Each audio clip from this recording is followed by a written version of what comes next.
اگر آپ کی کوئی بھی قیمتی چیز گم ہو گئی ہے، ڈھونڈنے سے بھی نہیں مل رہی، ہر جگہ تلاش کرنے کے باوجود بھی نہیں مل رہی، یا اندیشہ ہے کہ راستے میں گر گئی ہے، یا کسی نے نکال کر چرا لی ہے، یا آپ خود ہی رکھ کر بھول گئے، یاد بھی نہیں آ رہا کہ آپ نے اپنی چیز کہاں رکھی تھی، تو آپ نے پریشان ہوئے بغیر اللہ پر اعتماد اور توکل کرتے ہوئے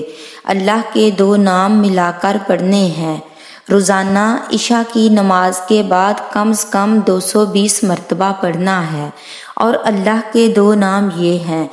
یا مالک الملک، زیادہ سے زیادہ جتنا ہو سکے چلتے پھرتے پڑھتے رہیں، انشاءاللہ آپ کی جو بھی چیز گم ہو گئی ہے، گم شدہ ہو گئی ہے، انشاءاللہ وہ آپ کو مل جائے گی، یا آپ کو ضرور یاد آ جائے گا کہ آپ نے وہ چیز کہاں رکھی تھی، کس جگہ رکھی تھی، کس وقت رکھی تھی،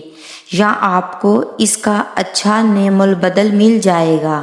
یا چور خود ہی چل کر ذلیل و خوار ہو کر واپس آئے گا، یا پھر ذلیل و خوار ہی ہوتا رہے گا۔ گم شدہ آپ کو آپ کی چیز ضرور مل جائے گی انشاءاللہ۔